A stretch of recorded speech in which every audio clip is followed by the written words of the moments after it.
मैं डॉक्टर विजय शराफ राजनीति विज्ञान में पूर्व एसोसिएट प्रोफेसर रही हूँ। मनु के विषय में मैंने आपको बताया था। अब आगे मैं आपको बताने जा रही हूँ कि किस प्रकार से हमारे जो प्राचीन विचारक रहे हैं उन विचारकों ने, चाहे वो मनु हों, कौटिल्य हों, शुक्र हों, सभी ने विदेश नीति को एक महत्वपूर्ण नीति माना है और उसके लिए उन्होंने कई चीज़ें बताई हैं। और इन चीज़ों में जो कि यदि हम इन्हें नहीं पढ़ें तो हमें समझ में नहीं आएगा कि हमारी विदेश नीति कैसे निर्धारित होती है, क्योंकि हमारे पौराणिक विचारकों ने ही विदेश नीति के ऊपर बहुत अच्छे से प्रकाश डाला है और वो दिशाएं दिखाई हैं कि हमें जब एक दूसरे राष्ट्र से संबंध स्थापित करते हैं तो हमें कैसे रिलेशन रखना चाहिए, कैसे सोचना चाहिए कि कौन सा राज्य कैसा काम करेगा या किस राज्य से हमको कैसे रिलेशन रखना चाहिए, ये सारा बताने का प्रयास किया है।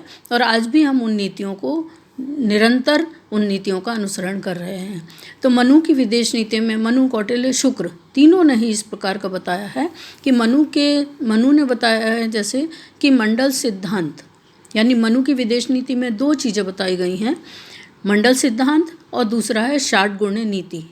तो मंडल सिद्धांत के अंतर्गत मनु ने बताया है कि हम जहाँ विजुगुषु राजा है, जो विजुगुषु राजा है, ये राजा यानी कि जो कि जीतने की इच्छा रखता है, तो जैसे कि भारत विजुगुषु राजा है और ऐसी स्थिति में भारत के जो पड़ोसी हैं, चाहे वो पाकिस्तान हो, चाहे वो चीन हो, चाहे वो श्रीलंका हो, चाहे वो नेपाल हो, कोई भी पड़ोसी राज्य हो, वो सारे राज्यों की जो प्रवृत्ति, पड़ोसी राज्यों की जो प्रवृत्ति होती है वो अरि यानी शत्रु, तो शत्रु के समान होती है, क्योंकि हमारा जो भी पड़ोसी है वो हमेशा हमसे शत्रुता जैसा रखता है, प्रतिस्पर्धा की भावना रखता है, कंपटीशन करता है, तो वो शत्रु की श्रेणी में ही आता है।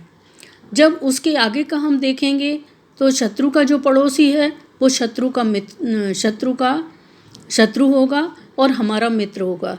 यानी जो बताया गया है कि विजुगुषु राजा, उसका पड़ोसी अरि और उसका पड़ोसी मित्र, यानी वो हमारा विजुगुषु राजा का पड़ोसी मित्र होगा और इसके उपरांत फिर आदि अरि मित्र होगा और फिर मित्र होगा। तो इस प्रकार से मनु ने पूरा बताया है कि जैसे जब हम राज्य से संबंध स्थापित, यदि हम पड़ोसी राज्य से संबंध स्थापित कर रहे हैं तो हम उसके ऊपर कितना विश्वास कर सकते हैं, यदि हम उससे आगे वाले राष्ट्र से संबंध स्थापित कर रहे हैं तो उसके ऊपर हम कितना विश्वास और कैसा विश्वास कर सकते हैं।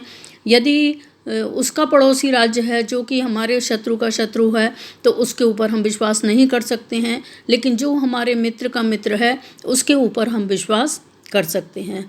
तो ये नीति मंडल सिद्धांत के अंतर्गत निर्धारित की गई है कि जब ये राजा, विजुगुषु राजा, जब संबंध स्थापित करेगा यहाँ के किसी भी क्षेत्र के व्यक्ति से, तो राज्य से, तो उस समय वो ये इस बात का ध्यान रखेगा कि उस राज्य की पोजीशन क्या है और वो हमसे कैसे संबंध, हम उसके ऊपर कितना विश्वास कर सकते हैं, वो हमसे कैसे संबंध रख सकता है, कितना विश्वसनीय हो सकता है।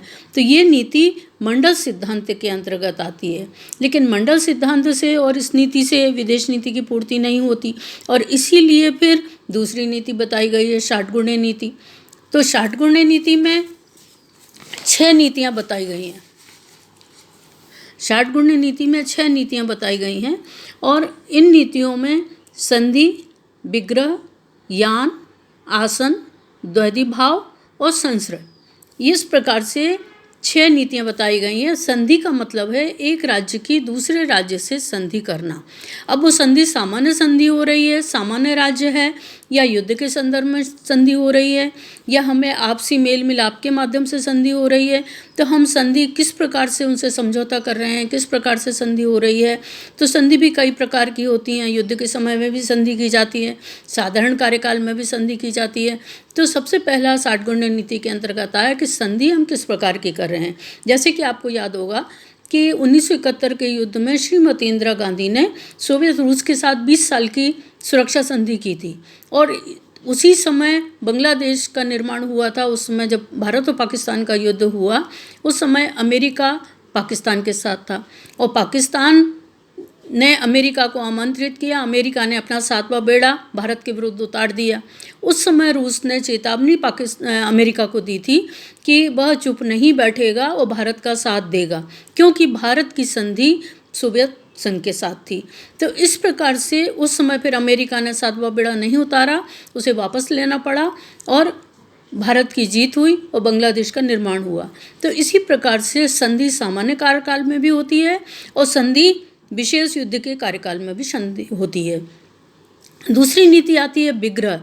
विग्रह से हम और आप बहुत अच्छी तरह से परिचित हैं। विग्रह का मतलब होता है तोड़फोड़ करना, आतंक फैलाना, छापामार युद्ध, तूषणीय युद्ध या इसी प्रकार से किसी भी प्रॉब्लम क्रिएट करना, दंगे कराना। यानी कोई राज्य सब सही ढंग से काम कर रहा है, अच्छी तरह से चल रहा है, तो उसके शत्रु ये कोशिश करते रहते हैं कि कैसे अंदर घुसकर और विस्फोट कराया जाए, कैसे आपस में झगड़े कराए जाएं या किस प्रकार से आतंक फैलाया जाए। और इस बात से हम लोग सब परिचित हैं कि किस प्रकार से ये कुछ ना कुछ ऐसी चीज़ें होती रहती हैं जो कि दंगे फैलाने का काम करती हैं।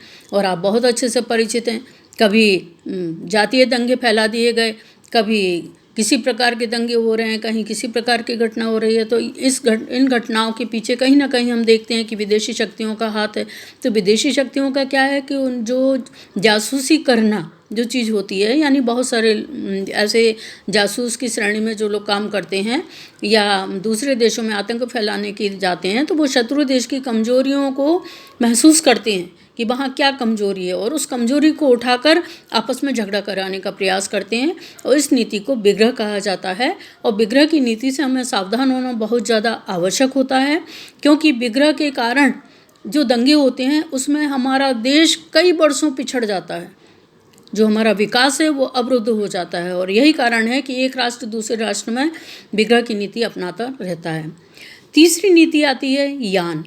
यान का मतलब होता है आमने सामने का युद्ध। जब दो राष्ट्र आमने सामने आ जाते हैं और युद्ध की स्थिति उत्पन्न हो जाती है, तो ऐसी स्थिति में उस स्थिति को यान कहा जाता है। नेक्स्ट आता है आसन। आसन का मतलब है कि जब दो राज्यों के बीच युद्ध चल रहा है और ऐसे समय में यदि एक राज्य ये समझता है कि कहीं ना कहीं वो कमज़ोर पड़ रहा है या उसके आगे मुकाबला करने में सामर्थ्य नहीं है, तो वो क्या करता है, आसन ग्रहण कर लेता है। आसन ग्रहण का मतलब युद्ध को रोक देना, और ऊपर से तो युद्ध को रोक दिया जाता है और अंदर अंदर युद्ध की तैयारी की जाती है। इसको कहा जाता है आसन। अगली नीति है द्वैधी भाव। द्वैधी भाव हम रोज़ अपनी लाइफ में देख रहे हैं। द्वैधी भाव का मनु ने बताया है कि दो तरह के भाव रखना। एक साइड से तो शांति की कामना करना, सामने तो हम युद्ध नहीं करेंगे, शांति की उम्मीद करेंगे, वार्ताएं चल रही हैं और आपस में एक दूसरे को उलझा कर रखा जा रहा है, और पीछे से युद्ध की तैयारी चल रही है। आज इस बात से आप लोग बहुत अच्छी तरीके से परिचित हैं कि हम देख रहे हैं कि चाइना के संदर्भ में जब से कोरोना का महामारी का आतंक हुआ है, उस समय से आप देखिए कि चीन निरंतर ध्यान बटाने के लिए भारत पर, भारत की सीमाओं पर, और भारत की सीमाओं पर ही नहीं, वो अन्य देशों की विदेशी सीमाओं पर भी वो आतंक फैला रहा है और इस प्रकार से आतंकित कर रहा है कि जैसे बिल्कुल वो आक्रमण करने ही वाला है। और दूसरी तरफ बहुत सारे देशों से उसकी वार्ताएं चल रही हैं, भारत से भी उसकी बार बार वार्ताएं होती रहती हैं। तो सामने से वार्ता स्थापित करना, वार्ता करना, शांति की प्रयास करना और अंदर से अपने आप को तैयार करना, किसके लिए, युद्ध के लिए तैयार करना और ज़्यादा मजबूत बनाना, यानी सामने वाले को भूल में रखकर दोनों भाव अपनाना, एक तरफ युद्ध की तैयारी और दूसरी तरफ शांति का धोखा। लास्ट आता है संश्रय या आश्रय। तो संश्रय आश्रय का मतलब ये है कि कोई भी राष्ट्र जब कमज़ोर पड़ता है तो वो शक्तिशाली व्यक्ति का, शक्तिशाली राष्ट्र का सहारा लेता है और उससे मित्रता करता है अपनी सुरक्षा के लिए।